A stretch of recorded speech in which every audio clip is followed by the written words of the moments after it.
പലവട്ടം പൂക്കാലം വഴിതെറ്റിപ്പോയിട്ട ദാസേട്ടൻ്റെയും ജയചന്ദ്രൻ സാറിൻ്റെയും ഒക്കെ പാട്ടുകൾ ഇങ്ങനെ കേട്ട് നിലാവത്തോട്ട് നോക്കി ജനലൊക്കെ തുറന്ന് ആ പ്രണയിനിയെ പ്രണയിക്കുന്ന ആളെ ആലോചിച്ചുകൊണ്ടിരുന്ന ഒരു കാലഘട്ടത്തിൽ പെട്ടെന്നൊരു ശബ്ദമാറ്റം, പുതിയൊരു പാട്ട്. അഴകാലിലെ മഞ്ഞച്ചരടിലെ പുത്താലി മഴവില്ലിൻ കസവുലയും മുകിൽ പുടവ ചുറ്റി. ഞാൻ ഇന്നൊക്കെയാണ് ഈ പാട്ടിറങ്ങിയെന്നെങ്കിലും പൊളിച്ചേനെ.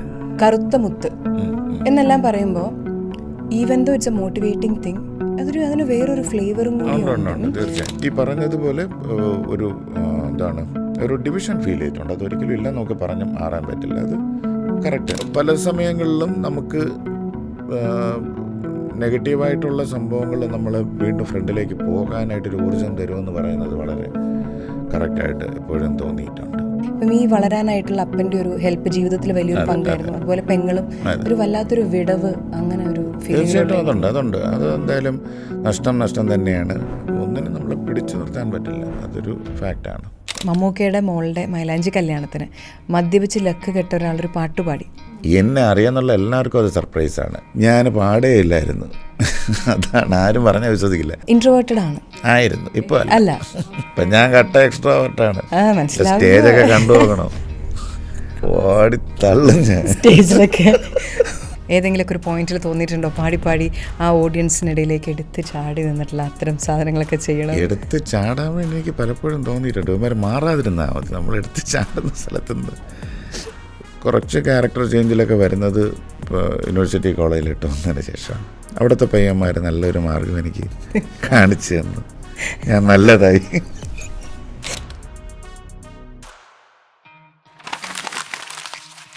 ജോലി നേടാൻ ഒരേ ഒരു എൻട്രി ആപ്പ് ഡൗൺലോഡ് now.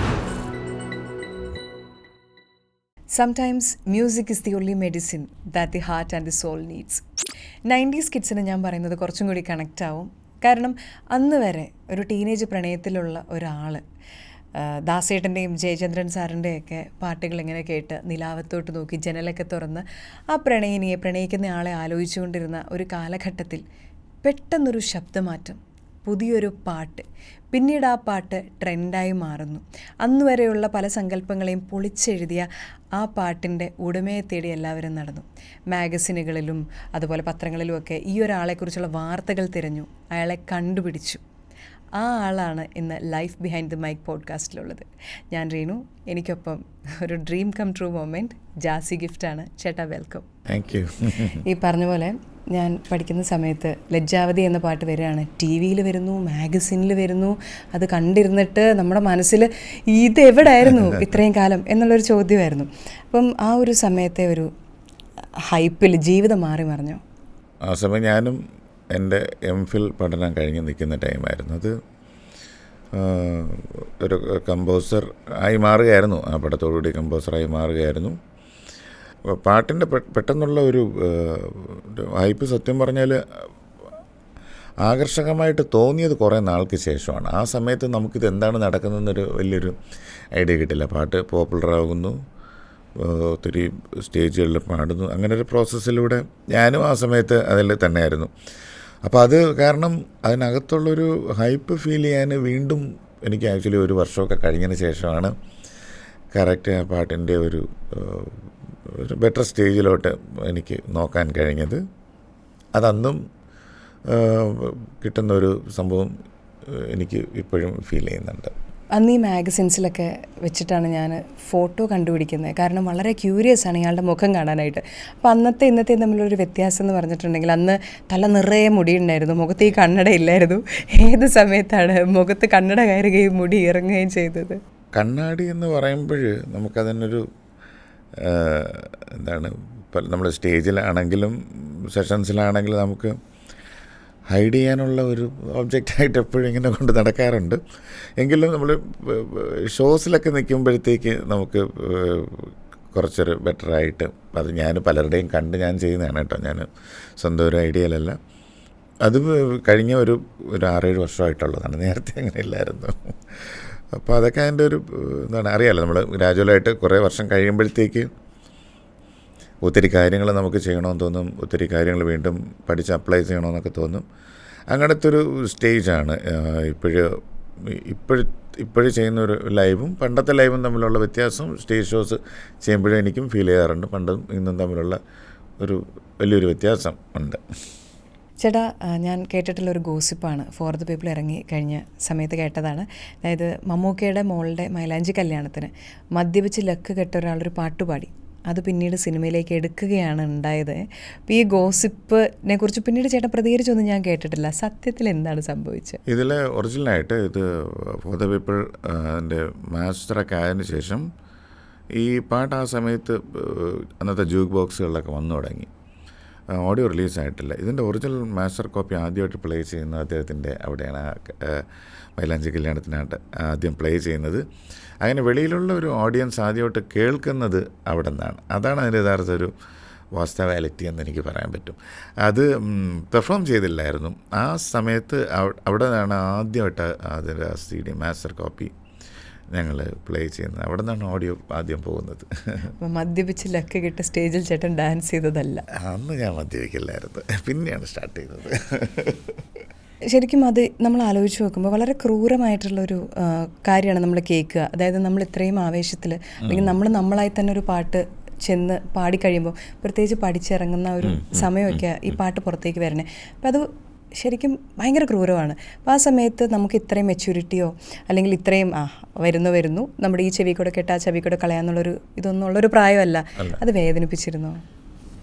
ആ സമയത്ത് സത്യത്തിൽ ഞങ്ങൾ അറിയാമല്ലോ എന്ത് പ്രൊഫഷൻ, ഞാൻ ആക്ച്വലി ഒരു ടീച്ചിങ് പ്രൊഫഷനായിരുന്നു എൻ്റെ ഒരു മനസ്സിലെ ഉദ്ദേശം. അത് കാരണം ഞാൻ മ്യൂസിക് കമ്പോസറാകുമെന്നോ പാട്ടുകാരനാകുമെന്നോ ഒക്കെ അങ്ങനെ വിചാരിച്ചിട്ട്, പക്ഷേ സിനിമ ഒരു സ്വപ്നമായിരുന്നു. പണ്ട് മുതൽ സിനിമയിൽ എന്തെങ്കിലുമൊക്കെ ആവും എന്നുള്ള ഒരു ഐഡിയ ബേസിക് ആയിട്ടുണ്ടായിരുന്നു. ഒരു ഫിലിം മ്യൂസീഷ്യൻ ആകുമെന്നുള്ളൊരു സംഭവമായിരുന്നു. പക്ഷേ അത് കാരണം ഒരു അണ്ടർ പ്രഷർ അല്ലായിരുന്നു അന്ന്. ഞങ്ങൾ ഈ ആൽബമൊക്കെ ചെയ്യുമ്പോഴും വളരെ ഫ്രീ ആയിരുന്നു. ഞങ്ങൾക്ക് കിട്ടുന്ന ഓരോന്നും ഞങ്ങൾക്ക് സന്തോഷം തരുന്നതായിരുന്നു. ഇപ്പോൾ പാട്ട് എഴുതുന്നതാണെങ്കിലും സാറിനെ കാണുന്നതാണെങ്കിലും ആർട്ടിസ്റ്റുകളെ കാണുന്നതാണെങ്കിലും എല്ലാ ദിവസവും ഞങ്ങൾക്ക് ഓരോ സന്തോഷമായിരുന്നു അത് ആ ദിവസങ്ങളിൽ. കാര്യം ഞങ്ങൾ സിനിമയോട് ഏറ്റവും അടുത്തടുത്തുകൊണ്ട് നിൽക്കുന്ന സമയം. സിനിമ എന്താണെന്ന് അറിയില്ല, ഇന്നത്തെ പോലെ അല്ല. അന്ന് സിനിമ എന്ന് വെച്ചാൽ നമുക്ക് വീണ്ടും ഒത്തിരി ദൂരമാണ്. സിനിമ പാട്ടെന്ന് പറഞ്ഞാൽ നമുക്ക് അടുക്കാൻ പറ്റാത്ത ഒരു സംഭവമായിരുന്നു. കാര്യം എന്താണ്, ഒരു കൺവെൻഷണൽ ആൻഡ് ട്രഡീഷണലായിട്ടുള്ള ഒത്തിരി കാര്യങ്ങളിൽ ബൗണ്ടപ്പായിരുന്നു ആ സമയം വരെ സിനിമാ പാട്ടുകൾ. അപ്പം നമ്മുടെ ഓരോ അപ്രോച്ച് എന്ന് വെച്ചാൽ, ഞങ്ങൾ ഒരു ആൽബം ചെയ്യുന്ന ഒരു ഈസിനെസ് ഞങ്ങളുടെ മനസ്സിലുണ്ടായിരുന്നു. പിന്നെ എൻ്റെ ഡയറക്ടർ സാർ ജയരാജ് സാർ, അദ്ദേഹം എന്ത് വേണോ ചെയ്തു കൊള്ളുക എന്നുള്ളൊരു സ്വാതന്ത്ര്യം തന്നിരുന്നു. അത് കാരണം പ്രഷറിലല്ലാത്തത് കാരണം ഇതിൻ്റെ ഒരു വിജയമോ ഇല്ലെങ്കിൽ ഇതിൻ്റെ ഒരു ക്രിറ്റിസിസമോ ഒന്നും ഭയങ്കരമായിട്ട് വേദനിപ്പിച്ചിട്ടില്ല ആ സമയത്ത്. അങ്ങനെ ഒരു പോളിസിയിലായിരുന്നു. അപ്പം പുള്ളി അങ്ങനെ പറഞ്ഞു, ആണോ, ശരി. ഇപ്പം നമ്മൾ എപ്പോഴും റിവ്യൂസ് കാണുന്നത് പോലെ പാട്ടിനെ പറ്റി പുള്ളി അങ്ങനെ പറഞ്ഞു, ആണോ, പുള്ളി അങ്ങനെ പറഞ്ഞല്ലേ. ഇതായിരുന്നു നമ്മുടെ ആറ്റിറ്റ്യൂഡ്. ഇൻ ജനറൽ ഇമോഷണൽ ആയിട്ടുള്ള ഒരാളാണോ? അതായത് പൊട്ടിക്കരയുന്ന, പെട്ടെന്ന് സന്തോഷങ്ങൾ വരുന്ന, ദേഷ്യപ്പെടുന്ന? കാരണം ഐ ഓൾവേസ് സീൻ യു ഭയങ്കര കാമായിട്ട്. എങ്ങനെയുള്ള ഒരാളാണ്? മ്യൂസിക് ഇഷ്ടപ്പെടുന്നതും മ്യൂസിക് മനസ്സിലാക്കുന്നതും പ്രത്യേകിച്ച് മ്യൂസിക് ക്രിയേറ്റ് ചെയ്യുന്ന ഒരു സംഭവത്തിലോട്ട് വരുന്ന എല്ലാവരും ഈ പറയുന്നത് പോലെ എന്താണ്, പെട്ടെന്ന് ഫീലിങ്സ് വരുന്നവരും ഒരു നമ്മളെ ട്വീക്ക് ചെയ്യാൻ ഒരു 10 സെക്കൻഡ് മതി. ഏറ്റവും ഇഷ്ടപ്പെട്ട ഒരു പാട്ട് മതി, അപ്പോഴേ തന്നെ നമ്മുടെ മൂഡ് മാറാനും ആണ്. കരയണമെങ്കിൽ കരയാം, ചിരിക്കണമെങ്കിൽ സന്തോഷം വരാം. നമുക്കൊക്കെ വളരെ പെട്ടെന്ന് ഒരു 10 മിനിറ്റിലൊക്കെ നമ്മളെ അടിച്ചിടാൻ പറ്റും. അത് ഞാൻ മാത്രമല്ല, മ്യൂസിക് അറിയാമെന്നുള്ള എല്ലാവർക്കും അങ്ങനെ ആയിരിക്കും. മ്യൂസിക് അറിയാമെന്നുള്ളതല്ല, മ്യൂസിക് നല്ല രീതിയിൽ കേൾക്കുന്ന ഞാനിപ്പം ഈ ക്രിയേഷൻ എന്നുള്ള സംഭവങ്ങളിൽ വരുന്നതിന് മുമ്പ് എനിക്ക് പേഴ്സണലായിട്ട് എന്നെപ്പറ്റി തോന്നുന്ന ഏറ്റവും വലിയൊരു നല്ല ഫാക്ടറായിട്ട് തോന്നിയത് മ്യൂസിക് ഭയങ്കരമായിട്ട് ആസ്വദിക്കാനുള്ളൊരു കഴിവ് എനിക്കുണ്ടായിരുന്നു. മ്യൂസിക് പഠിത്തം അതൊക്കെ രണ്ടാമത്, ഒത്തിരി പാട്ട് കേൾക്കാനും ആസ്വദിക്കാനും അങ്ങനെയൊക്കെ ഉള്ളൊരു സംഭവം ഉണ്ടായിരുന്നു. അപ്പോൾ അതിൻ്റെ ഒരു പേ ബാക്കാണ് എനിക്ക് ആക്ച്വലി ഈ ഒരു ഫീൽഡിൽ വരാൻ പറ്റിയെന്ന് എനിക്ക് റിയലൈസ് ചെയ്തു. കാര്യം വെച്ചാൽ ഞാൻ ഒത്തിരി പാട്ടും മ്യൂസിക്കൊക്കെ ഞാൻ ഒത്തിരി ഇഷ്ടപ്പെട്ടിരുന്നു. അപ്പോൾ അതിൻ്റെ ഒരു റിട്ടേൺ കിട്ടിയതാണ് ഈ പാട്ടൊക്കെ എനിക്ക് വരുന്നത്. ലജ്ജാവതിയൊക്കെ അതിൻ്റെ ഒരു ബെസ്റ്റ് എക്സാമ്പിളായിട്ട് എനിക്ക് തോന്നിയിട്ടുണ്ട്. ഇപ്പം ഈ പാട്ട് ചെറുപ്പം തൊട്ട് പാടുമല്ലോ, ഇപ്പം വീട്ടിലൊരു കുട്ടി പാട്ട് പാടാൻ അറിയുമെങ്കിൽ പെൺകുട്ടി ആൺകുട്ടി പിന്നീട് പീഡനമാണ്. അതായത് ആര് വന്നിട്ടുണ്ടെങ്കിലും ആ പാട്ടൊന്ന് പാടിയേ, ഈ പാട്ടൊന്ന് പാടിയേ, അങ്ങനെ ചെറുപ്പം മുതൽ എന്തെങ്കിലുമൊക്കെ വന്നിട്ടുണ്ടെങ്കിൽ പാട്ട് പീഡനങ്ങൾ എപ്പോഴെങ്കിലുമൊക്കെ ഉള്ളതായിട്ട് തോന്നിയിട്ടുണ്ട്? ഞാൻ ഏറ്റവും വലിയൊരു സത്യം പറയാം എൻ്റെ ലൈഫിലുള്ളത്, ഞാൻ പാടുകയില്ലായിരുന്നു. അതാണ്, ആരും പറഞ്ഞാൽ വിശ്വസിക്കില്ല. ഞാൻ പാടുകയില്ലായിരുന്നു. എല്ലാം ഇങ്ങനെ മനസ്സിൽ കൊണ്ടുപോകണം. ഞാനൊരു വലിയൊരു ഞാനതാണ് പറഞ്ഞത്, ഞാനൊരു ആസ്വാദകനായിരുന്നു. ഞാൻ പാട്ടെന്നുള്ള സംഭവം ഞാൻ പാടിയിട്ടില്ല. അപ്പോൾ ഞാനും ഡിഗ്രിക്ക് പഠിക്കുമ്പോൾ വരെ എൻ്റെ അടുത്തിരിക്കുന്നവർക്ക് പോലും അറിഞ്ഞുകൂടെ ഞാൻ പാട്ട് പാടുമെന്ന്. അങ്ങനത്തെ ഒരു ക്യാരക്ടറായിരുന്നു. ഞാനങ്ങനെ ഓപ്പണായിട്ട് പാടാറില്ല. പിന്നെ ഞാൻ ഈ ബാൻഡിൽ വന്നതിന് ശേഷം, ഞാൻ കീബോർഡിസ്റ്റായിട്ടാണ് ബാൻഡിൽ വരുന്നത്. ബാൻഡിൽ വന്നതിന് ശേഷമാണ് ആക്ച്വലി ഞാൻ വെളിയിൽ പാടി തുടങ്ങി. പണ്ടൊക്കെ പാടും, ഈ പറയുന്നത് പോലെ വളരെ ആരും കേൾക്കാത്ത രീതിയിലൊക്കെ പാടും, അങ്ങനെ ഉള്ളതല്ലാതെ കീബോർഡിസ്റ്റ് ആയിരുന്നു ആക്ച്വലി. അപ്പോൾ അതിനു വേണ്ടി പ്രാക്ടീസ് ചെയ്യുന്നുള്ള അല്ലാതെ ആക്ച്വലി ഓപ്പണായിട്ട് പാടി തുടങ്ങിയതെല്ലാം ഈ ബാൻഡിന് വന്നതിന് ശേഷമാണ്. പാടി തുടങ്ങിയതിൻ്റെ കുറച്ച് നാൾക്ക് ശേഷം തന്നെ എനിക്ക് കമ്പോസ് ചെയ്യാനും അതിനുള്ള സംഭവങ്ങൾ കിട്ടി. അല്ല, നേരത്തെ ഞാൻ പാടുമെന്നൊന്നും ആരും പ്രതീക്ഷിച്ചിട്ടില്ല. അതെനിക്ക് സർപ്രൈസിങ് ആണ്. കാരണം നമ്മൾ എന്നെ അറിയാന്നുള്ള എല്ലാവർക്കും അത് സർപ്രൈസാണ്. ഞാൻ ആദ്യമായിട്ടൊരു ആൽബം ഇറക്കുന്നത് ഇവൻ പാട്ട് പാടിയോ എന്നുള്ളൊരു കോൺസെപ്റ്റായിരുന്നു അത്. കാര്യം ഞാൻ പ്രത്യേകിച്ച് പാട്ട് എന്നുള്ളത് എനിക്ക് ആ സമയത്തെല്ലാം എനിക്കൊരു രണ്ടാമത്തെ ഫാക്ടറായിരുന്നു. ഒരു ഇൻസ്ട്രുമെൻ്റലിസ്റ്റ് ആകണം, അതായിരുന്നു ബേസിക്കലി മ്യൂസിക്കിനെ സംബന്ധിച്ചിടത്തോളം ഒരു ആഗ്രഹം. അത് കാരണം കുറേ നാൾ പിയാനോ പഠിക്കാൻ പോയി. അങ്ങനെ മ്യൂസിക്കിൻ്റെ ഒരു ടെക്നിക്കൽ സൈഡൊക്കെ മനസ്സിലാക്കി. അതിന് ശേഷം പാട്ടുകാരനാവുന്നതൊക്കെ ഞാൻ ഈ സ്വയം ക്രിയേറ്റ് ചെയ്ത് വരുന്നതിന് ശേഷമായിരുന്നു. അതാണ് ഇപ്പം എൻ്റെ മനസ്സിൽ ജാസി ഗിഫ്റ്റ് എന്ന് പറയുന്ന ആൾ ഒന്ന് പേരിൽ തന്നെ വൈവിധ്യമുള്ള ഒരാളാണ്. ഇപ്പം അദ്ദേഹം കോളേജിലെ സ്റ്റാറാണ്. അതായത് കൂട്ടുകാരുടെ എല്ലാ ഇടയിൽ ഒരു മാസ്റ്റർ പീസ് പാട്ടൊക്കെ ആയിട്ട് വന്നൊരു കോളേജിലൊരു ഫംഗ്ഷൻ വന്നാൽ ജാസി പാടട്ടെ എന്ന് പറഞ്ഞ് ജാസി കയറി. ഞാൻ പിന്നെ ചോദിക്കാനിരുന്നൊരു കാര്യം അതാ, കോളേജിലെ മാസ്റ്റർ പീസ് പാട്ട് ഏതായിരുന്നു ചേട്ടാ? അപ്പോൾ അങ്ങനെ ഒരു മാസ്റ്റർ പീസ് പാട്ടൊന്നും ഇല്ലേ കോളേജിൽ? ഞാൻ കോളേജിൽ ഇതിൻ്റെ ഒരു ഓർഗനൈസറായിരുന്നു. ഞാനൊരു കമ്മിറ്റിക്കാരനായിരുന്നു. കോളേജിലെ ഗാനമേളകൾ സംഘടിപ്പിക്കുക, ഇതൊക്കെയായിരുന്നു ഞങ്ങളുടെ പ്രധാന പരിപാടി. കാര്യം ഞങ്ങളുടെ ആ സമയത്ത് മ്യൂസീഷ്യനാണ് ബാലു, ഞങ്ങളുടെ കൂടെ ആയിരുന്നു, ബാലഭാസ്കർ ഞങ്ങളുടെ. അപ്പോൾ ബാലുവാണ് അവിടുത്തെ മ്യൂസീഷ്യൻ. നമ്മളെല്ലാവരും പ്രോഗ്രാം ചെയ്യിപ്പിക്കുന്നതും ബാലുവിനെ കൊണ്ടാണ്. അപ്പം ഞങ്ങൾക്ക് ആ സമയം വെസ്റ്റേൺ ഒരു മ്യൂസിക് ഗ്രൂപ്പുണ്ട്, വെസ്റ്റേൺ. അങ്ങനെ ഞാൻ യൂണിവേഴ്സിറ്റി കോളേജിലാണ് പഠിക്കുന്നത്. എംഫിലൊക്കെ അവിടെ ആയിരുന്നു. യൂണിവേഴ്സിറ്റി കോളേജിൻ്റെ ചരിത്രത്തിൽ ആദ്യമായിട്ട് അവിടെ ഒരു വെസ്റ്റേൺ ഒരു ഷോ വയ്ക്കുന്ന ഞാനാണ്. അങ്ങനെ ഒരു ക്രെഡിറ്റാണ് എനിക്ക് ആദ്യമായിട്ട് കിട്ടിയത്. പക്ഷെ അന്ന് തന്നെ ഞാൻ അവിടെ പെർഫോം ചെയ്യുമ്പോഴത്തേക്കും അറിയാലോ, നമ്മുടെ കുട്ടികൾക്ക് ഇഷ്ടപ്പെടത്തക്ക രീതിയിലുള്ള പാട്ട് സെലക്ട് ചെയ്ത് പെർഫോം ചെയ്യുകയായിരുന്നു നമ്മുടെ ഏറ്റവും മനസ്സിൽ ഉണ്ടായിരുന്ന ഐഡിയ. അങ്ങനെ അവിടെ അതങ്ങനെ പെർഫോം ചെയ്തു. ആ ഒരു ഷോ അവിടെ ഒരുവിധം ഭയങ്കരമായിട്ട് സക്സസ് ആയി. സാധാരണ ഗാനമേളകൾ മാത്രമായിരുന്നു ആ കോളേജിൽ. അപ്പോൾ അത് കഴിഞ്ഞിട്ട് ഇത് വന്നതിന് ശേഷം കുറച്ച് പേർക്കൊക്കെ എന്നെ അറിയാൻ തുടങ്ങി ഞാൻ ആ സമയത്ത് പാടുമെന്ന്. അതല്ലാതെ പ്രത്യേകിച്ച് അവിടെ നമ്മൾ പ്രത്യേകിച്ച് ഇന്ന് നമ്മളിപ്പോൾ കോളേജുകളിൽ പാടുന്ന പോലെ അന്ന് ഒരു ഹിറ്റും ഇല്ല കയ്യിൽ. അപ്പോൾ അന്ന് കോളേജിലെ നമ്മൾ മനസ്സിലോട്ടൊരു മെമ്മറി ചോദിച്ചു, അതായത് കൂട്ടുകാർക്കിടയിലിരിക്കുന്ന ഒരാളാണോ, മനസ്സിലൊരു ചെറിയ പ്രണയം കാത്തു സൂക്ഷിക്കുന്ന അങ്ങനെയുള്ളൊരു പാട്ടുകാരനായിരുന്നു എന്നൊക്കെ ചോദിച്ചു കഴിഞ്ഞിട്ടുണ്ടെങ്കിൽ കോളേജിലെ ബെസ്റ്റ് മെമ്മറി എന്തായിരിക്കും? കോളേജിലെ ഏറ്റവും കൂടുതൽ നമ്മുടെ മെയിൻ പരിപാടി എന്ന് വെച്ചാൽ വളഞ്ഞിരുന്ന് എല്ലാവരും കൂടെ പാടും. എല്ലാവരും കൂടെ പാടുമ്പോൾ ഞങ്ങൾ ഇത് തന്നെയായിരുന്നു പരിപാടി. കൊട്ടടിയും പാട്ടും, അത് മണിക്കൂറുകളോളം നീളും. അങ്ങനത്തെ ഒരു സദസ്സാണ് ഏറ്റവും കൂടുതൽ വരുന്നത്. പിന്നെ ആസ് യൂഷ്വൽ അന്താക്ഷരിയൊക്കെ നമ്മുടെ ഇതിനകത്തുള്ളതാണ്. പിന്നെ ഞങ്ങളുടെ കോളേജിൽ ഏറ്റവും കൂടുതൽ വെസ്റ്റേൺ കളക്ഷൻ ഉള്ളതൊക്കെ ഞാനായിരുന്നു. എൻ്റെ 1-2 ഫ്രണ്ട്സ് ഉണ്ടായിരുന്നു. ഞങ്ങളുടെ കൂടുതൽ അവിടെ ഈ ഹാർഡ് റോക്ക് അങ്ങനത്തെ സാധനങ്ങളൊന്നും ആരും കേൾക്കില്ല. ഞങ്ങളവിടെ ഒരു ടേപ്പ് കൊണ്ടുവന്ന് ഇട്ട് എല്ലാവരെയും വെറുപ്പിക്കും. ഈ ഭയങ്കര കട്ട റോക്ക്, ജൂഡാസ് പ്രീസ്റ്റ് അങ്ങനത്തെയൊക്കെ സാധനങ്ങളൊക്കെ ഇട്ട്, ബ്ലാക്ക് സബത്ത് അതെല്ലാം കൂടെ ഇട്ട് എല്ലാവരെയും അങ്ങനെ കേട്ട് വെറുപ്പിച്ചവന്മാർ. ഇതായിരുന്നു ഞങ്ങളുടെ മെയിൻ പരിപാടി. അങ്ങനെ ഈ ഒത്തിരി പാട്ടുകൾ ഞങ്ങളുടെ കളക്ഷൻ ഉണ്ടായിരുന്നു ആ സമയത്ത്. പാട്ട് കേൾക്കുക, ഞങ്ങളൊരു കൊച്ചു സാധനം ഉണ്ടാകും. ഞങ്ങൾ അവിടെ ഞങ്ങളുടെ ഒരു റൂമുണ്ട്, അവിടെ കൊണ്ടിട്ടിട്ട് പാട്ട് പൊളിക്കുക, അത് തന്നെയായിരുന്നു മെയിൻ. പിന്നെ പാടുമ്പോഴത്തേക്ക് ആക്ച്വലി മ്യൂസിക് അറിയാമെന്നുള്ള ഇല്ലെങ്കിൽ മ്യൂസിക് ഇഷ്ടമുള്ള ഒത്തിരി പേരുണ്ട്. പലതും നമ്മൾ ഉദ്ദേശിക്കാത്ത കളക്ഷൻസൊക്കെ ഇഷ്ടമുള്ളത്. അങ്ങനെ ഒരു ഗ്രൂപ്പിൻ്റെ കൂടെ ഇരുന്ന് പാടുക തന്നെയായിരുന്നു. പിന്നെ നമ്മളന്ന് പ്രധാനമായിട്ടും എല്ലാവർക്കും ഇന്നത്തെ പോലെ ഒരു വൈബുണ്ട്, എല്ലാവരുടെ ഗ്രൂപ്പായിട്ടിരുന്ന് പാടുമ്പോഴത്തേക്കുള്ള അതൊന്നുണ്ട്. ഇപ്പം എൻ്റെ കോളേജിൽ വെസ്റ്റേൺ പാടുന്ന കുട്ടി ഉണ്ടായിരുന്നു. ഞാൻ ഗേൾസ് കോളേജിലാണ് പഠിച്ചത്. അപ്പോൾ താര ഇപ്പം ഫസ്റ്റ് ഇയറിൽ നമ്മൾ ടാലൻറ്റ് കാണിക്കുന്ന ദിവസങ്ങളും അപ്പോൾ ടാലൻറ്റ് ഷോ, അപ്പോൾ ടാലൻറ്റ് ഷോയുടെ അന്ന് താര കയറിയിട്ട് ഹബീബി പാടി. അപ്പോൾ ആ കോളേജിലെ മുഴുവൻ, യൂഷ്വലി പെൺകുട്ടികളുടെ കോളേജിലെ കുറച്ച് കൂവലുകളും കുറച്ച് കളിയാക്കലുകളും എല്ലാം ഉള്ളതാണ്. താര കയറി പാടിയതും മുഴുവൻ ആളുകളും വന്ന് ഈ ഒരു പാട്ട് കണ്ട് നിൽക്കുക.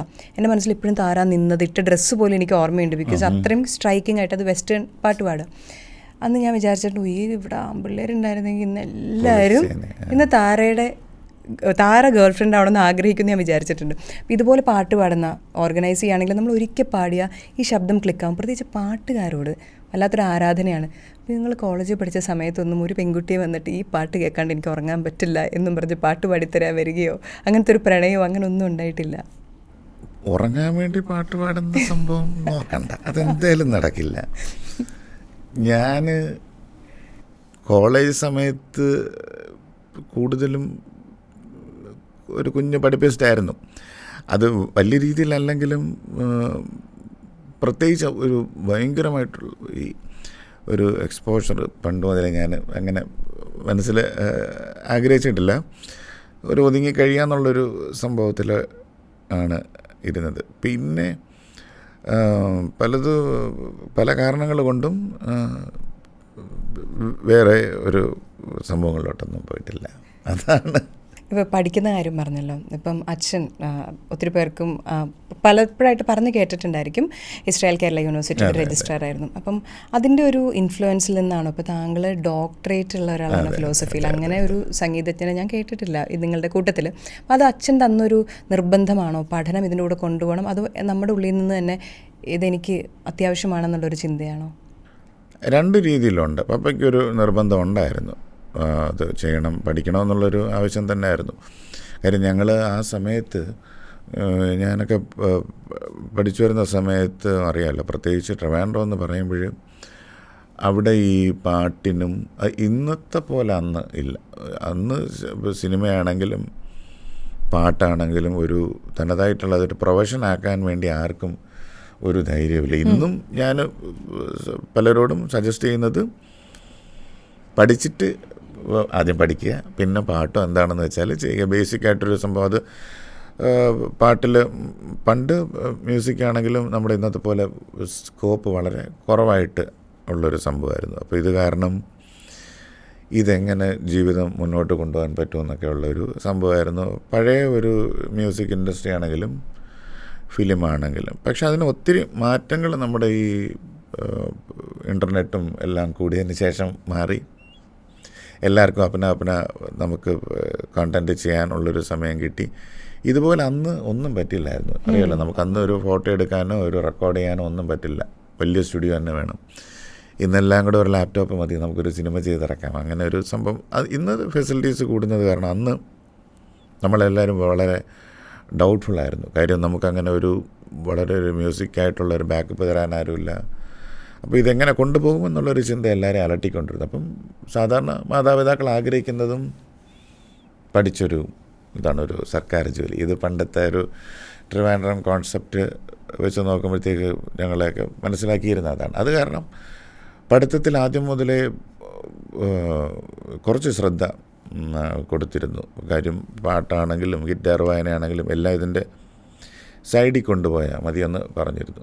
അല്ലെങ്കിൽ രണ്ട് പ്രശ്നമാണ്, ഒന്നില്ല അതും കിട്ടില്ല ഇതും കിട്ടില്ല, അങ്ങനത്തെ ഒരു സംഭവമാണ്. അത് പലപ്പോഴും അന്ന് പറഞ്ഞത് വളരെ നമ്മൾ അപ്ലൈ ചെയ്യേണ്ട കാര്യമായിട്ട് എനിക്കെപ്പോഴും തോന്നിയിട്ടുണ്ട്. കാര്യം ഇപ്പോൾ മ്യൂസിക്കാണെങ്കിലും നമ്മൾ പ്രതീക്ഷിക്കുന്നത് പോലെ നമ്മുടെ എല്ലാം ചിലപ്പോഴും നമുക്ക് ഒത്ത് വന്നില്ലെന്ന് വരും. ചില സമയം നമ്മൾ ഉദ്ദേശിക്കുന്നതിനെക്കാട്ടിലും നല്ലതായിട്ട് വരും. ഈ ഇൻട്രോവേർട്ടഡ് ആണ് ഡെഫിനറ്റ്ലി. അല്ല, ആ ഒരു കാലം കോളേജ് കാലഘട്ടത്തിൽ ഇൻട്രോവേർട്ടഡ് ആയിരുന്നു. അതായത് ഞാൻ കട്ട എക്സ്ട്രോവേർട്ടാണ്. മനസ്സിലാവും. സ്റ്റേജൊക്കെ കണ്ടു പോകണം. അപ്പോൾ ആ ഓടിത്തള്ളും ഞാൻ. സ്റ്റേജിലൊക്കെ കോളേജിൽ പഠിക്കുന്ന സമയത്ത് അപ്പം അന്നുള്ളവർ, നിങ്ങളെ അറിയാവുന്നവർ പറയുന്നതാണ്, ഭയങ്കര നാണക്കാരനായിരുന്നു. അതായത് എപ്പോഴും ഉൾവലിഞ്ഞ് നിൽക്കുന്ന ഒരു ആളായിരുന്നു.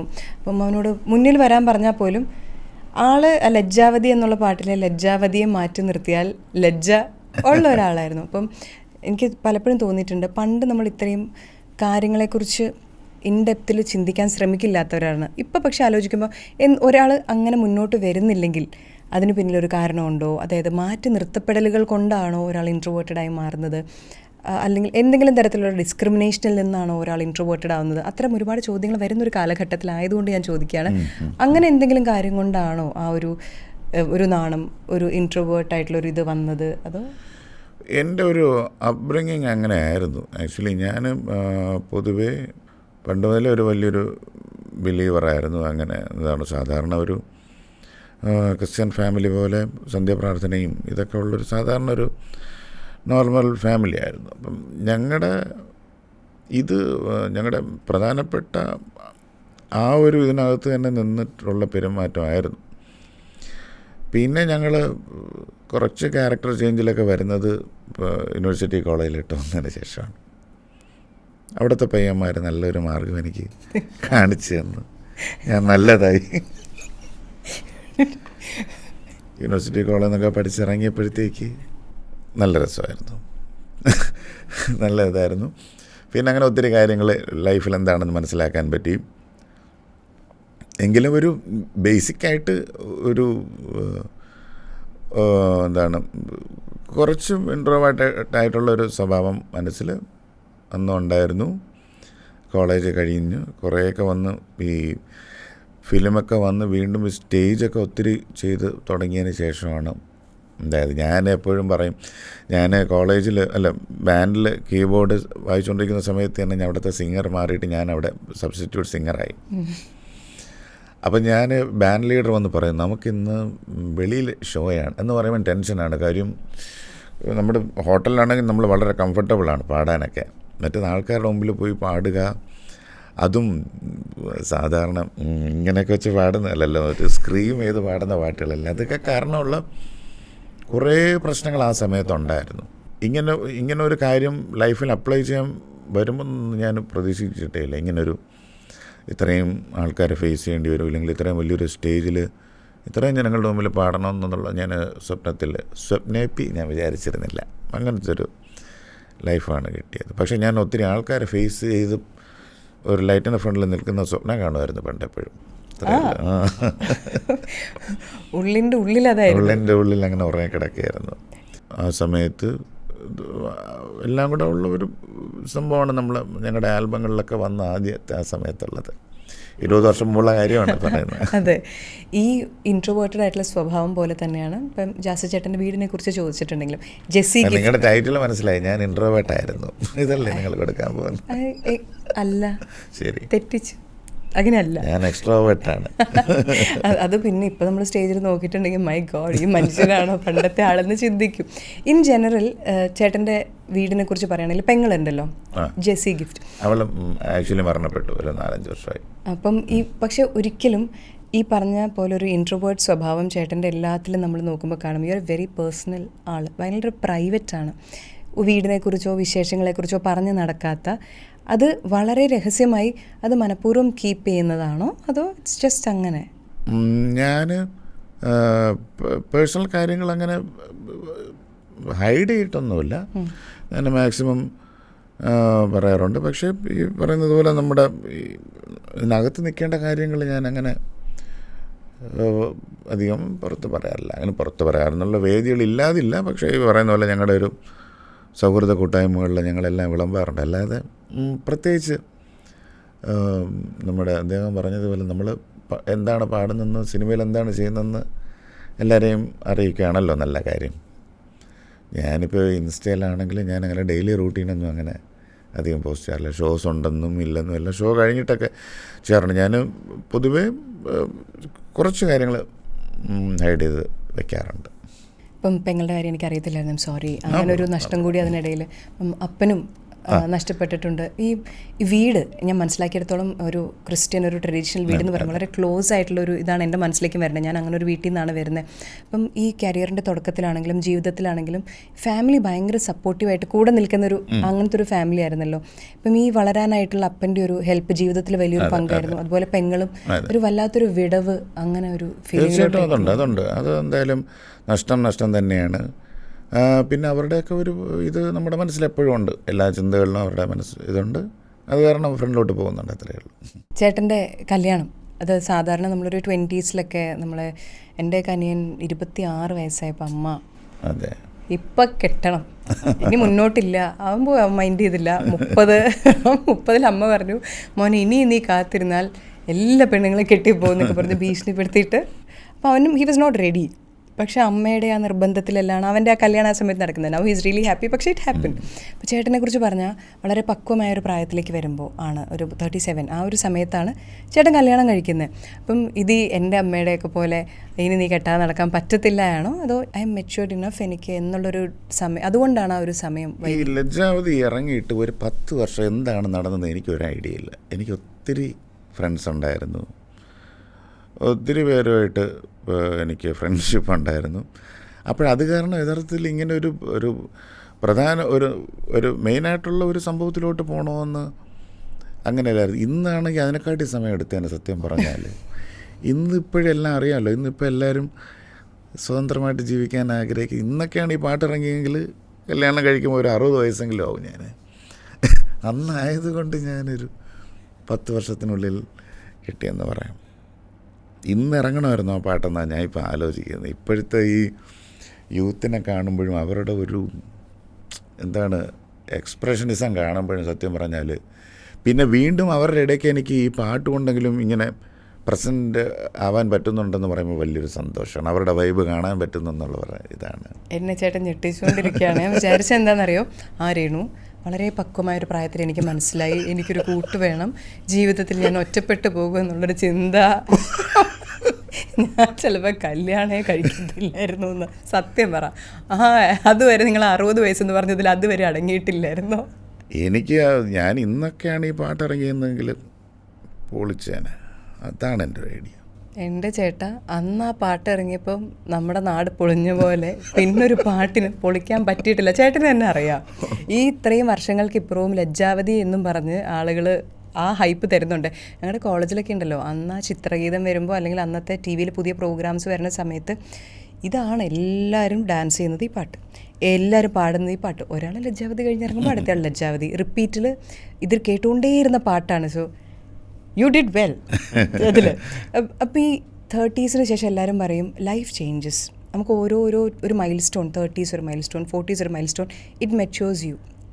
ഏജിലും ചിന്തകളിലും എല്ലാം കൊണ്ടും there is a maturity. So റിലേഷൻഷിപ്പിൽ ഈസ് ഇറ്റ് ഈസിയർ? നമ്മൾ റിലേഷൻഷിപ്പിലേക്ക് ലേറ്റായി വരുന്നത് അത് കൂടുതൽ ഹെൽപ്പ് ചെയ്യുകയാണോ റിലേഷൻഷിപ്പിനെ, ആ ഒരു കല്യാണമൊക്കെ ആ ഒരു സമയത്ത് എടുക്കുമ്പോൾ?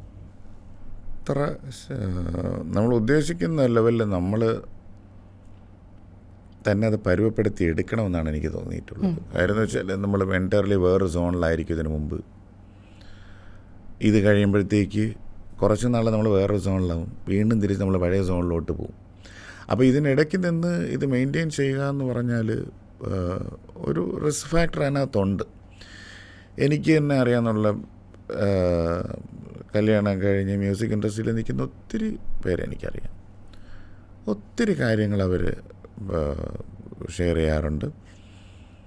ഒരു പ്രത്യേകിച്ച് അറിയാമല്ലോ, കലാകാരന്മാരെപ്പോഴും അവർക്കൊരു സ്വാതന്ത്ര്യം വേണം. ആര് പറയുന്നതും കേൾക്കാത്ത ഒരു ബാച്ചായിരിക്കും അവർ. അവരുടെ ഫ്രീഡത്തിലാരും കൈകടത്താൻ പാടില്ല. അവർക്ക് അവരുടേതായിട്ടുള്ള ഇത് എല്ലാം അവിടെ ഇവിടെ മെയിൻറ്റെയിൻ ചെയ്തുകൊണ്ട് പോവുക എന്നുള്ളത് ഒരു ഈസി ആയിട്ടുള്ളൊരു കാര്യമല്ല. പിന്നെ എന്നെ സംബന്ധിച്ചിടത്തോളം പണ്ട് മുതലേ ഞാൻ എൻ്റേതായിട്ടുള്ള ഒരു കാര്യം ആരെയും എന്ന് വെച്ചാൽ ഞാൻ ആരെയും ഹേർട്ട് ചെയ്യാതെയും അങ്ങനെ അതല്ലാതെ ഞാൻ എൻ്റെ മാത്രം ഒരു വലയം സൂക്ഷിക്കുന്ന ഒരാളാണ്. അതിനകത്തോട്ട് വന്ന് ആരെയും ഞാനങ്ങനെ സമ്മതിക്കാറില്ല. ഏതാണ്ട് ഉത്തരം പിടികിട്ടില്ല. ഉത്തരം പിടികിട്ടി, ചോദ്യം കഴിഞ്ഞിട്ടില്ല. ഇപ്പോൾ സൗഹൃദങ്ങൾ അന്ന് തൊട്ട് ഇപ്പോൾ കോളേജിൽ തൊട്ട് ഒരുപാട് ഫ്രണ്ട്സ് ഉണ്ടായിരുന്നു എന്ന് പറഞ്ഞല്ലോ. ഇപ്പോൾ ഇത് ഇറങ്ങി ലജ്ജാവതി കഴിഞ്ഞുള്ള 10 വർഷവും സുഹൃത്ത് ബന്ധങ്ങൾ ഒരുപാട് ബന്ധങ്ങളുണ്ടായിരുന്നു. സുഹൃത്ത് ബന്ധങ്ങൾ മാത്രമാണോ ഈ 10 വർഷത്തിലുണ്ടായത്? ഇത്രയും മിടുക്കനായ ഒരു പാട്ടുകാരന് ഒരു ഗേൾ ഫ്രണ്ട് പോലും ഇല്ലാതിരുന്നു. അല്ല, ഗേൾ ഫ്രണ്ട് ഉണ്ടായിരുന്നു. അതാണ് ഞാൻ പറഞ്ഞത്, 10 വർഷം എനിക്ക് എൻ്റെ ഏറ്റവും കൂടുതൽ ഫ്രണ്ട്സിനെ കിട്ടിയത് ആ 10 വർഷത്തിലാണ്.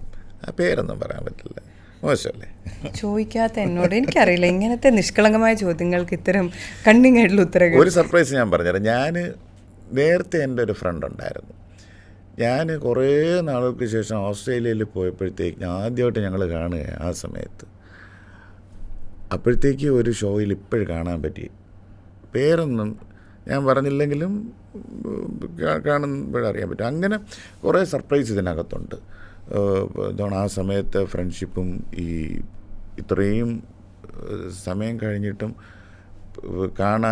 കാണേണ്ടി വരുന്ന അവസരങ്ങൾ അങ്ങനെ ഉണ്ടായിട്ടുണ്ട്. അതൊരു വലിയൊരു സംഭവമാണ്. 10 വർഷം ഒരു ലോഡ് ഫ്രണ്ട്സ് ഉണ്ടെന്നാണ് അപ്പോൾ എന്നോട് പറഞ്ഞത്. അപ്പോൾ ഓരോ ഷോയിലും ഓരോ രാജ്യത്തും ഇപ്പോൾ ഓരോ ആൾക്കാരുണ്ട്. ഫ്രണ്ട് റോയിൽ വന്നിട്ട് ജാസി ഞാനിവിടെ ഉണ്ട്.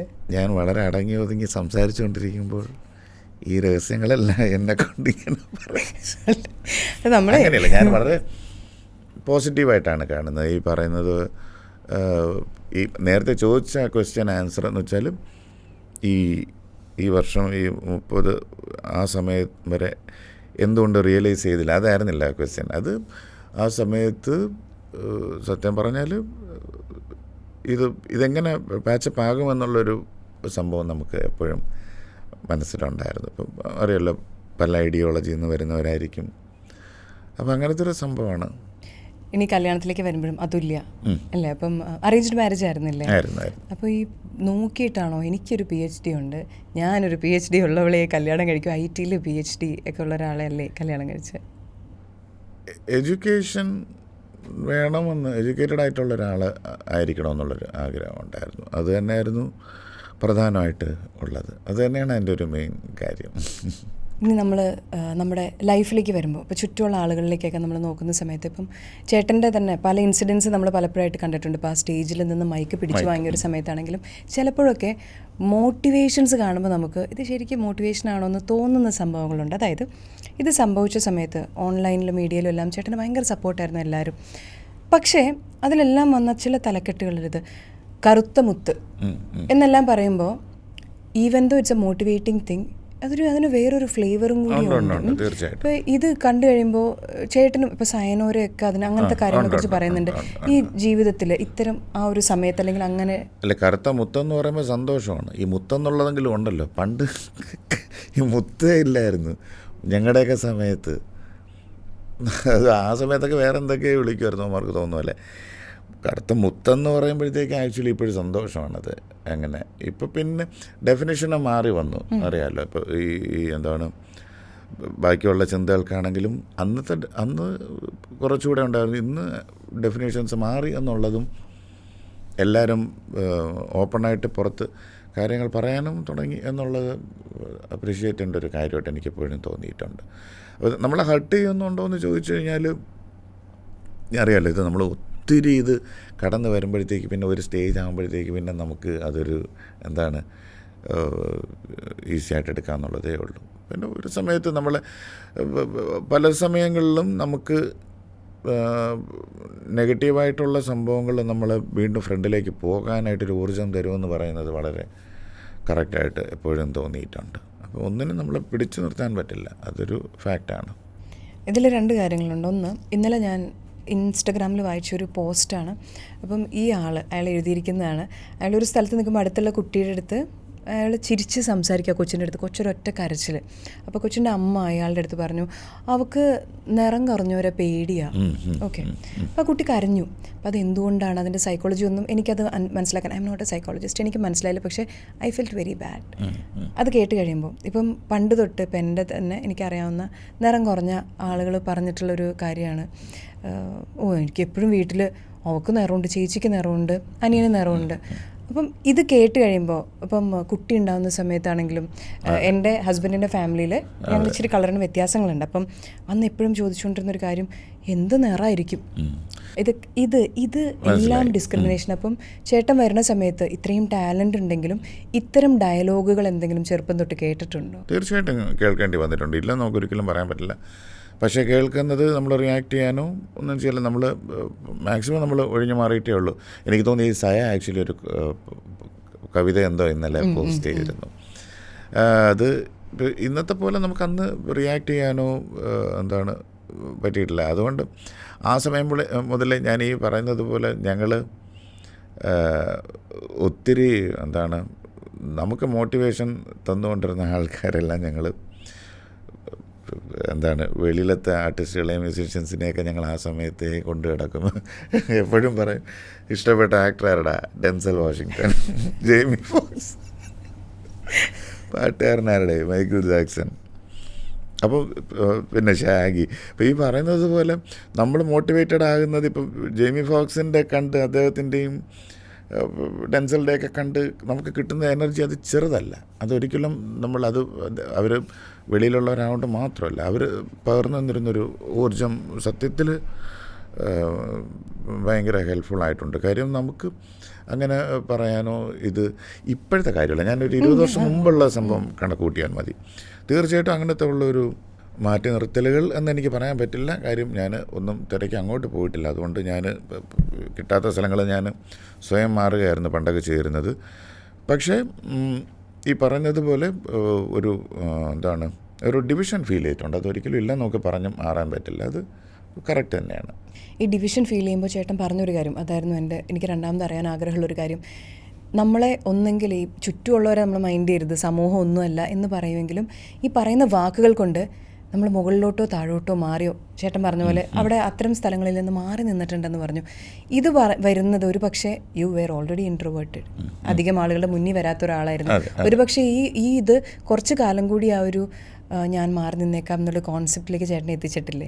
ഒരു പരിധിവരെ ഞാൻ എൻ്റെ ആദ്യമേ ഉള്ളൊരു ബിഹേവിയറിൽ ഞാൻ കുറച്ച് അഗ്രസീവായിരുന്നെങ്കിൽ എനിക്ക് വീണ്ടും ഞാൻ പോയി അവസരങ്ങൾ വാങ്ങിക്കുകയോ അല്ലെങ്കിൽ അങ്ങോട്ട് പോയി, പിന്നെ ദൈവത്തിൻ്റെ ഒരു സഹായം കൊണ്ട് ഞാൻ ഫിലിമിൽ വന്ന ആ സമയം മുതൽ വർക്കുകൾ എന്തെങ്കിലും ഉണ്ടോ അത് ഇന്നും ഈ 20 വർഷം കൊണ്ടും എനിക്ക് ചെയ്തു കൊടുക്കാനായിട്ട് പാട്ടുകളോ മ്യൂസിക്കിൽ തന്നെ എന്തെങ്കിലും ഓൾറെഡി ഉണ്ട്. അവസരങ്ങളില്ലാതെ ഞാൻ ഇത്രയും നാൾ നിന്നിട്ടില്ല. അതിപ്പോൾ കന്നഡയാണെങ്കിലും തെലുങ്കിലാണെങ്കിലും സിനിമയാണെങ്കിലും പാട്ട്, അതിന് ഞാൻ ദൈവത്തിനോട് താങ്ക്ഫുള്ളാണ്. അപ്പോൾ അങ്ങനെ ഒരു അവസരങ്ങളില്ലാതെ മാറി നിന്ന് ഇതിനെപ്പറ്റി ഒരു എൻറ്റിറ്റി ആയിട്ട് ചിന്തിക്കാനുള്ളൊരു സമയം സത്യം പറഞ്ഞാൽ കിട്ടിയിട്ടില്ല. പക്ഷേ ഈ പറയുന്നത് പോലെ ഒത്തിരി പേര് ഇപ്പോഴാണല്ലോ ഈ പോസ്റ്റുകൾ എന്നുള്ള സംഭവങ്ങൾ നമ്മൾ അവെയർ ആവുന്നത്. അതുവഴി ഒത്തിരി നമ്മൾ കാണുമ്പോഴത്തേക്ക് വീണ്ടും ഒരു പുനർചിന്ത ഇതിനെപ്പറ്റി ആലോചിച്ചു. പക്ഷേ നമ്മളിപ്പോൾ കാണല്ലോ, ഒന്നും നമ്മൾ തടസ്സപ്പെടുത്താനായിട്ട് പറ്റില്ല എന്നുള്ളൊരു കോൺസെപ്റ്റിൽ ഇപ്പോഴേ നമ്മുടെ ജനറേഷൻ എത്തി. പിന്നെ ഇപ്പോഴുള്ള ഒരു ജെൻസി ആ തലമുറ എടുത്തു കഴിഞ്ഞാൽ അവർക്ക് ഈ പറയുന്നത് പോലെ ഒന്നും അവരുടെ റിയലായിട്ടുള്ളൊരു വേയിൽ ബാധിക്കില്ല എന്നുള്ളൊരു തോന്നലാണ് എനിക്ക് ഉള്ളത്. പിന്നെ ഈ പാട്ട് കുറച്ച് നാൾ കേൾക്കാനില്ലായിരുന്നു. ജാസി ഗിഫ്റ്റ് എവിടെ പോയി എന്ന് ആലോചിച്ചിരിക്കുന്ന സമയത്താണ് ലജ്ജാവതി അതുവരെ എൻ്റെ ടോപ്പിലിരുന്ന പാട്ടിനെ മാറ്റി കേൾക്കുന്നത്. അഴകാലില്ല മഞ്ഞച്ചേട്ടല്ലേ പൂത്താലി, അത് വരെ എവിടെയായിരുന്നു എന്ന് ഞാൻ ചോദിക്കുന്നില്ല. പക്ഷെ ആ പാട്ട് വന്നു കഴിഞ്ഞോടുകൂടി ഇപ്പം എൻ്റെ ചേട്ടൻ്റെ ഫേവറേറ്റ് പാട്ട് അതാണ്. ഹസൻ ആരാധിക, എൻ്റെ റിക്വസ്റ്റ് ആ പാട്ടൊന്ന് പാടിത്തരണമെന്നാണ്. തീർച്ചയായിട്ടും ഞാൻ പാടാം. അഴകാലിലെ മഞ്ഞച്ചരടില് പൂത്താലി, മഴവില്ലിൻ കസവുലയും മുകിൽ പുടവ ചുറ്റി, കുന്നിമണി കൊലുസണിഞ്ഞ് വയൽ കിളി വരവായി, കുരുന്നില പടർപ്പിനുള്ളിൽ കുളിർമൊഴിയൊഴുകി, ഏഴഴകായി പുങ്കവിളിൽ ചിന്നി നിന്നാണം എൻ കരളിൻ താഴ്വരയിൽ ചെമ്പകപ്പൂമഴ, അഴകാലില മഞ്ഞച്ചരടിൽ പൂത്താലി മഴവില്ലിൻ കസവുലയും മുകിൽ പുടവ ചുറ്റി. Thank you. പ്രഭാതമായതുകൊണ്ടുള്ള ഒരു ചെറിയൊരു പാട്ടിൽ ഉണ്ട്, അത്രയേ ഉള്ളൂ. ചേട്ടൻ പാട്ട് പാടുമ്പോഴേ ഇപ്പം ഞാൻ വളരെ എക്സ്പ്രസീവാണ്. ഞാൻ സംസാരിക്കുമ്പോൾ മറ്റയാൾ പറയുന്ന എക്സ്പ്രഷനും കൂടി എൻ്റെ മുഖത്ത് വന്ന് ചില സമയത്ത് വിചാരിക്കുന്നതൊരു ബോറാണ്, മര്യാദയ്ക്ക് ഇരുന്ന് ചുമ്മാ ഇരുന്ന് അവിടെയത്. പക്ഷേ എന്താ ചെയ്യുക, വരും ചില ആളുകൾ പാട്ട് പാടുമ്പോൾ കൈയൊക്കെ ഇങ്ങനെ പോയി ഭയങ്കര ഭാവത്തിലൊക്കെ പാടും. ചേട്ടൻ പാട്ട് പാടാൻ വരുമ്പോൾ ഭയങ്കര വരുന്നു, പാട്ട് പാടുന്നു, ആ ഒരു പുഞ്ചിരിയും ആ ഒരു പാട്ടും പാടുന്നു, പരിപാടി തീർക്കുന്നു, പോകുന്നു. അതെന്താണ്? ഞാൻ പാട്ട് പാടുവാൻ കൈയൊക്കെ എടുത്ത് ശരിയാക്കാറുണ്ട്, പക്ഷെ കയ്യിൽ കറക്റ്റ് വരും, അത് തൊണ്ടയിൽ കറക്റ്റ് ചിലപ്പോഴേ വന്നെന്നില്ല. അത് പക്ഷേ ഞാൻ ഒരു സമയത്ത് അതറിയാമല്ലോ, നമ്മൾ ഈ ഓരോ വർഷങ്ങൾ മാറുംതോറും ഗ്രാജുവലായിട്ട് അതിൻ്റെ വ്യത്യാസം വരും. അന്ന് പെർഫോം ചെയ്യുന്നത് ഇപ്പോൾ പെർഫോം ചെയ്യുന്നതിന് തമ്മിലുള്ള വ്യത്യാസങ്ങളുണ്ട്. ഇപ്പോഴും കുറച്ചുകൂടെ എക്സ്പ്രസീവ് ആയിട്ട് എനിക്ക് തോന്നുന്നുണ്ട്. അതൊരു സമയത്ത് നമ്മൾ വളരെ കൂളായിട്ട് എന്നാണ് പാട്ട് ചെയ്തത്. ചേട്ടാ പരിവർത്തിത ക്രിസ്ത്യൻ വികസന കോർപ്പറേഷൻ്റെ ചെയർമാനാണ് 2021 മുതൽ. അപ്പം അതിനുശേഷം ചേട്ടൻ എപ്പോഴെങ്കിലും ഇതുപോലെയുള്ള ജാസി ഗിഫ്റ്റുമാരെ കണ്ടുപിടിക്കാൻ, അവർക്ക് വേണ്ടിയിട്ട് കൂടുതൽ ചെയ്യാൻ, അത്തരം ടാലൻസിനെ അന്വേഷിക്കൽ അങ്ങനെ നടത്തിയിട്ടുണ്ടോ, അങ്ങനെ കണ്ടുപിടിച്ചിട്ടുണ്ടോ? ടാലൻസ് യഥാർത്ഥത്തിൽ ഞങ്ങൾ മാക്സിമം ഞങ്ങൾക്ക് ഇപ്പോൾ പേഴ്സണലായിട്ട് മെയിൽ ചെയ്യാറുണ്ട്. പ്രത്യേകിച്ച് പ്രോഗ്രാമിംഗാണ്, കൊളാബുകൾ ഇപ്പോൾ ഒത്തിരി വരുന്നുണ്ട്, അതിൻ്റെ ഒരു സമയമാണ്. അങ്ങനെയുള്ളവരൊക്കെ ഞങ്ങൾ മാക്സിമം എൻകറേജ് ചെയ്യാൻ ശ്രമിക്കാറുണ്ട്, ടാലൻസ് കണ്ടെത്താൻ കഴിയുന്നുണ്ട്. പിന്നെ എന്തൊക്കെയാണ് നമ്മളെ കൊണ്ട് എന്താണ് ചെയ്യാൻ കഴിയുന്നത് മാക്സിമം ഞങ്ങൾ ചെയ്ത് കൊടുക്കാൻ ശ്രമിക്കും. പ്രത്യേകിച്ച് പലരും എന്താണ് ഞങ്ങളുടെ കൂടെ വർക്ക് ചെയ്യണം, ഇല്ലെങ്കിൽ ഓർക്കസ്ട്രയൊക്കെ ചെയ്യണം, അങ്ങനെയൊക്കെ ഉള്ളവർ ഒത്തിരി പേര് വരാറുണ്ട്. ഇതെല്ലാം ഞങ്ങൾ വളരെ പോസിറ്റീവായിട്ട് കണ്ട് പെട്ടെന്നല്ലെങ്കിലും ഞങ്ങൾ ഭൂരിഭാഗം പേർക്കും സ്കോപ്പ് ഓപ്പൺ ചെയ്ത് കൊടുക്കാറുണ്ട്. കാര്യം വെച്ചാൽ ഒരു സമയം എന്താണ് ഒരു മെയിൻ സ്ട്രീം മ്യൂസിക്കിലേക്ക് വരാനുള്ള ഒത്തിരി ബുദ്ധിമുട്ടുകൾ എന്താണെന്ന് നമുക്കെല്ലാവർക്കും മനസ്സിലായിട്ടുണ്ട്. പക്ഷേ അന്നത്തെ കണ്ടീഷൻസ് അല്ല ഇപ്പോഴും. പക്ഷേ എങ്കിലും ഞങ്ങളുമായിട്ട് താല്പര്യമുള്ളവരെല്ലാവരെയും ഞങ്ങൾ എൻകറേജ് ചെയ്യാറുണ്ട്. വലിയ ആർട്ടിസ്റ്റുകളെ കാണുമ്പോൾ ഞങ്ങളുടെ കൂട്ടുകാരോട് ഷെയർ ചെയ്യുന്നുണ്ട്, ഇങ്ങനൊരു പാട്ടുകാരിയോ ഉണ്ട്, അവരെ കാണുക, അങ്ങനെ ഞങ്ങളും സജസ്റ്റ് ചെയ്യാറുണ്ട് ഒത്തിരി പേര്. ഈ ജാസി ഗിഫ്റ്റും സ്റ്റേജിൽ നിൽക്കുന്ന ജാസി ഗിഫ്റ്റും തമ്മിൽ ഭയങ്കര വ്യത്യാസം. സ്റ്റെപ്പ് കയറി സ്റ്റേജിൽ ചെന്ന് കഴിയുമ്പോൾ വേറൊരാളായി മാറും. അതായത് ഭയങ്കര എനർജിയാണ്, ഓഡിയൻസ് ഇൻട്രാക്ഷൻ ഭയങ്കര വ്യത്യാസമാണ്. ആ ഒരു കിക്ക് എന്താണ് സ്റ്റേജിൽ കയറുമ്പോൾ ജാസി ഗിഫ്റ്റിനെ ജാസി ഗിഫ്റ്റായി മാറ്റുന്ന കിക്ക്? സ്റ്റേജ് ഒരു സമയം ഇത് ഞങ്ങൾ പാട്ട് പെർഫോം ചെയ്ത് വരുന്ന സമയം എന്ന് പറയുമ്പോൾ അതറിയാലോ, നമ്മുടെ ഒരു പ്രധാനപ്പെട്ട ഒരു സംഭവമാണ്. ഞങ്ങളുടെ ഒരു പ്രത്യേകിച്ച് ലൈവ് ചെയ്യുമ്പോഴത്തേക്ക് സ്റ്റേജ് എന്ന് പറയുമ്പോൾ അതിൻ്റേതായിട്ടുള്ളൊരു ഇമ്പോർട്ടൻസ് ഉണ്ട്. അതിനകത്ത് കയറുമ്പോഴും നമ്മൾ വേറൊരു രൂപം അങ്ങ് ആയിപ്പോകും. അത് നമ്മുടെ പാട്ടും ഓഡിയൻസായിട്ടുള്ള ഒരു ഇൻട്രാക്ഷൻ എല്ലാം കൂടെ ചേർന്നിട്ട് അവിടെ നമ്മൾ പ്രത്യേകിച്ച് 2-3 കാര്യങ്ങൾ വെച്ചാൽ നമ്മൾ എന്താണ് മാക്സിമം ഓഡിയൻസിലേക്ക് നമ്മളാൽ കഴിയുന്നത് ബെറ്ററായിട്ട് ചെയ്യുക എന്നുള്ളൊരു ആഗ്രഹത്തിൻ്റെ പുറത്ത് നമ്മൾ ഒത്തിരി ആഡ് ഓൺസ് നമ്മളറിയാതെ തന്നെ വരും നമ്മുടെ ബിഹേവിയറിൽ. അതാണ് ഈ ഒരുപാട് പേരുടെ ഇപ്പോൾ മൈക്കിൾ ജാക്സൻ്റെ ഒക്കെ കോൺസെർട്ട് അങ്ങനത്തെ എല്ലാം കണ്ടിട്ടുണ്ടല്ലോ. അപ്പോൾ നമ്മൾ ഈ സ്റ്റേജിൽ പാടുമ്പോൾ പലതും നമ്മുടെ ഉള്ളിലേക്കും വരുമല്ലോ. ഏതെങ്കിലുമൊക്കെ ഒരു പോയിന്റിൽ തോന്നിയിട്ടുണ്ടോ പാടി ആ ഓഡിയൻസിനിടയിലേക്ക് എടുത്ത് ചാടി നിന്നിട്ടുള്ള അത്തരം സാധനങ്ങളൊക്കെ ചെയ്യണം? എടുത്ത് ചാടാൻ വേണ്ടി എനിക്ക് പലപ്പോഴും തോന്നിയിട്ടുണ്ട്. ഇവന്മാർ മാറാതിരുന്നാൽ മതി, നമ്മൾ എടുത്ത് ചാടുന്ന സ്ഥലത്തുനിന്ന്. തീർച്ചയായിട്ടും ഓഡിയൻസിൻ്റെ കൂടെയുള്ള ഇൻട്രാക്ഷൻ ഭയങ്കര ഒരു വൈബാണ്. അത് ഇപ്പോൾ കോളേജാണെങ്കിലും അല്ലാത്ത സ്ഥലങ്ങളിലാണെങ്കിലും അത് നമുക്ക് തരുന്നൊരു ഫീല്. പ്രത്യേകിച്ച് സ്റ്റേജ് ഇഷ്ടപ്പെടുന്നവർ അതൊരു തനതായ വേറെ സംഭവം തന്നെയാണ്. സ്റ്റേജ് അൾട്ടിമേറ്റായിട്ട് ഏറ്റവും കൂടുതൽ സന്തോഷം ലഭിക്കുന്നത് എനിക്ക് തോന്നുന്നു ലൈവ് ചെയ്യുമ്പോഴായിട്ട് എനിക്ക് തോന്നിയിട്ടുണ്ട്. പക്ഷെ എപ്പോഴും പലപ്പോഴും നമ്മൾ ശ്രദ്ധിക്കേണ്ടത്, നമുക്ക് ഇഷ്ടപ്പെട്ട പാട്ടുകൾ പ്രസൻറ്റ് ചെയ്യുമ്പോഴത്തേക്ക് എല്ലാവരും തരുന്നൊരു സ്നേഹം അത് വളരെ ഡിഫറെൻ്റാണ്. അതൊരു എന്താണ് നമുക്ക് മനസ്സിലെന്നും എൻജോയ് ചെയ്യാനും നമ്മളെപ്പോഴും കാത്തു സൂക്ഷിക്കാനും ഇഷ്ടപ്പെടുന്നൊരു കാര്യം ആണ്. പിന്നെ ഇതിലെപ്പോഴും നമ്മൾ റീതിങ്ക് ചെയ്യുമ്പോഴത്തേക്ക് നമുക്ക് ഇനിയും നല്ല പാട്ട് ചെയ്താൽ ബെറ്റർ ആയിരിക്കില്ലേ എന്നുള്ളൊരു സംഭവം ഇടയ്ക്ക് എപ്പോഴും ഇങ്ങനെ തോന്നാറുണ്ട്. എപ്പോഴാണ് ഇനിയും നമുക്ക് പാട്ടുകൾ ഇഷ്ടപ്പെടുത്താനുള്ള അവസരം കിട്ടുക എന്നുള്ളത് ചിലപ്പോൾ നമുക്ക് എപ്പോഴും ചിന്തയിൽ വരുന്നൊരു സംഭവമാണത്. എനിക്ക് ഭയങ്കര ഇഷ്ടമുള്ള ശബ്ദമാണ് ചേട്ടൻ്റെ. ലജ്ജാവതി വന്ന പോലെ എനിക്ക് മാറ്റങ്ങൾ തന്നിപ്പോൾ അരിജിത് സിംഗിൻ്റെ പാട്ടുകൾ വന്ന സമയത്ത് ചില ശബ്ദങ്ങളോട് നമുക്ക് വല്ലാത്തൊരു ഇഷ്ടമാണല്ലോ. ആതിഫ് അസ്ലാമിൻ്റെ പാട്ടുകൾ, ഇപ്പോൾ മലയാളത്തിൽ വ്യത്യസ്തതയുള്ള പാട്ടുകൾ വരുന്ന സമയത്ത് അങ്ങനെ ലജ്ജാവതി എൻ്റെ ഉള്ളിൽ കയറിയതാണ്. അപ്പോൾ എനിക്ക് എന്നും ചോദിച്ചു കഴിയുമ്പോൾ എനിക്കിഷ്ടമുള്ള പാട്ടുകാരുടെ പേരുകളിൽ ഒരാൾ ചേട്ടൻ്റെ പേരുണ്ട്. അതുപോലെ ചേട്ടനോട് ഞാൻ ചോദിക്കുകയാണ്, തങ്ങി നിൽക്കുന്നൊരു ശബ്ദം മലയാളത്തിൽ കേട്ട് കഴിയുമ്പോൾ ഏറ്റവും ഇഷ്ടമുള്ളൊരു ശബ്ദം, അങ്ങനത്തെ ചേട്ടന് പ്രത്യേകമായി ഓർക്കുന്നൊരു ശബ്ദമുണ്ട്? ഞാൻ ഇത്രയും നാൾ വേൾഡിൽ മൊത്തം കേട്ടിട്ടുള്ള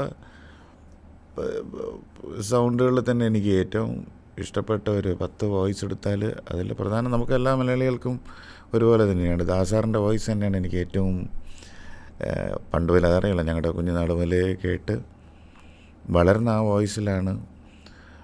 ആ വോയിസ് റേഞ്ചും ആ ഒരു ഫ്രീക്വൻസിയും ആ ഒരു സ്വീറ്റ്നെസ്സും വേറെ ഒരു വോയിസിലും എനിക്ക് ഇന്ത്യൻ പ്ലേ ബാക്ക് സിംഗിങ്ങിൽ നിന്ന് കിട്ടിയിട്ടില്ല. അത് അദ്ദേഹം തന്നെയാണ് ഒരു അൾട്ടിമേറ്റായിട്ട്. അതിപ്പോഴും ഞങ്ങളുടെയൊക്കെ കുഞ്ഞുനാളിലേക്കുള്ള പാട്ടുകളിലേക്ക് ഞങ്ങൾ ഓടിപ്പോകുമ്പോഴത്തേക്ക് അദ്ദേഹത്തിൻ്റെ സോങ്സ് ഓൺ ചെയ്ത് കഴിഞ്ഞാൽ അതൊരു വേറെ സംഭവമാണ്. ഒരു പാട്ട് മാത്രമാണ് റിപ്പീറ്റിലിട്ട് കേൾക്കാൻ പറ്റുള്ളൂ എന്ന് വിചാരിക്കുക, ആ പാട്ടാണ് നമ്മുടെ ഇനി. അങ്ങനെ ഒരു പാട്ട് ചൂസ് ചെയ്ത് ഏത് പാട്ടായിരിക്കും വീണ്ടും വീണ്ടും വീണ്ടും കേൾക്കാൻ പറ്റുന്നത്? എൻ്റെ ആണോ? ആ, ചേട്ടൻ്റെ ഒരെണ്ണം, പിന്നെ പുറത്തുനിന്നുള്ള ഒരെണ്ണം.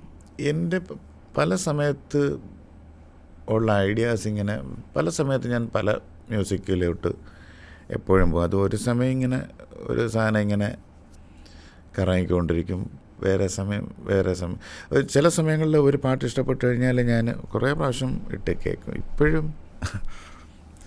ഇപ്പം അത്യാവശ്യം കേൾക്കുന്നത് ഞാനിപ്പോൾ അടുത്തൊരു ഷോയ്ക്ക് വേണ്ടി ഡാഡി യാങ്കിയുടെ ഒരു പാട്ട് ഞങ്ങൾ ഇങ്ങനെ പെർഫോം ചെയ്യാൻ വേണ്ടി കോങ്കാമ എന്നുള്ളൊരു സ്പാനിഷ് സോങ്, അതാണ് ഇപ്പോഴും ലൂപ്പിലിട്ട് കേൾക്കുന്നത്. അതുപോലെ ഒത്തിരി പാട്ടുകളുണ്ട്. പ്രത്യേകിച്ച് നമുക്കെല്ലാവർക്കും അറിയാം, നമ്മളെല്ലാവരും പറയുന്ന കാര്യമാണ് ജോൺസൺ മാഷ്, രവീന്ദ്രൻ മാഷ് എന്നുള്ള അവരുടെ രണ്ടുപേരുടെയും പാട്ടുകൾ എപ്പോഴും അഡിക്ഷൻ തന്നെയാണ് തീർച്ചയായിട്ടും. ഞാനീ പറയും നമ്മൾ പിന്നെ രാജാ സാർ സോങ്ങുകൾ നമ്മൾ ഒന്ന് സ്വിച്ച് ചെയ്യണമെന്ന് വെച്ചാലും ഭയങ്കര ഒരു ഡിപ്രഷനിലൊക്കെ വരുമ്പോഴത്തേക്കും നമുക്ക് റിയലൈസ് ചെയ്യാൻ പറ്റിയിട്ടുണ്ട്. ആ പാട്ടുകൾ ഞങ്ങളെ വലിച്ചുകൊണ്ട് പോകുന്ന ഒരു ടൈം ഷിഫ്റ്റ് ഭയങ്കരമാണ്. അതൊരു വലിയ സംഭവമാണ്. സെയിം തന്നെ വളരെ ഫാസ്റ്റായിട്ടുള്ള പാട്ടുകളിലോട്ടും ഒത്തിരി കേട്ട് മനസ്സ് മാറ്റാൻ പറ്റും. മലയാളത്തിൽ മുങ്ങും പൊങ്ങും മുങ്ങും പൊങ്ങും, അതെന്താണ്? എപ്പോഴാണ് ഒരു കൺസിസ്റ്റൻസി ഇല്ല മലയാളത്തിൽ? കമ്പോസിങ് സെഷൻസ് വളരെ കരുതിയാണ് ഇപ്പോൾ എടുക്കുന്നത്. കാര്യം വെച്ചാൽ ഒന്നുകിൽ ആ പടം കൊണ്ട് നമുക്കൊരു ഗുണം ഉണ്ടാകണം, ഇല്ലെങ്കിൽ പടത്തിനൊരു ഗുണം ഉണ്ടാകണം. അങ്ങനെ ഏതെങ്കിലും വർക്ക് വരുമ്പോഴത്തേക്കാണ് പിന്നെ മൊത്തം ടൈം അതിനുവേണ്ടി ഡെഡിക്കേറ്റ് ചെയ്യത്തക്ക രീതിയിലുള്ള വർക്കാണെങ്കിൽ മാത്രമേ ഇപ്പോഴും ഞാൻ കമ്മിറ്റ് ചെയ്യൂ. ലാസ്റ്റ് ചെയ്ത റെക്കോർഡിംഗ് എന്ന് വെച്ചാൽ കന്നഡയിൽ ഒരു പടം സോണു നിഗം പാടി കഴിഞ്ഞ ആഴ്ച, അതാണ് ഇനി റിലീസ് ചെയ്യാനിരിക്കുന്നത്. അപ്പം അവർക്ക് കമ്പോസർ എന്നുള്ള രീതിയിൽ ഡയറക്ടറിൻ്റെ കൂടെ ഇരിക്കാൻ പറ്റിയ സമയങ്ങളിൽ ഉണ്ടെങ്കിൽ മാത്രമാണ് ഞാൻ കമ്പോസ് ചെയ്ത്. ഇല്ലെങ്കിൽ പ്രശ്നം എന്ന് വെച്ചാൽ ഒത്തിരി കംപ്ലയിൻസും അങ്ങനെയൊക്കെ വന്ന് നമ്മൾ സമയത്ത് പാട്ട് കൊടുക്കുന്നില്ല. കാര്യം വെച്ചാൽ നമ്മൾ ഒരു സീസൺ ആയിക്കഴിഞ്ഞാൽ മൊത്തം ലൈവിൻ്റെ ഒരു ടൈമാണ്. അതിനിടയ്ക്ക് നമ്മൾ യാത്രകളിൽ കമ്പോസ് ചെയ്യാമെന്നൊക്കെ ഞങ്ങൾ വിചാരിക്കും, എങ്കിലും യാത്രകളിൽ കൂടുതലും നടക്കാറില്ല. അങ്ങനത്തെ ഒരു കാരണം പ്രോപ്പറായിട്ട് സമയമുണ്ടെങ്കിൽ മാത്രം കമ്പോസിങ്ങിന് വേണ്ടി കമ്മിറ്റ് ചെയ്യും.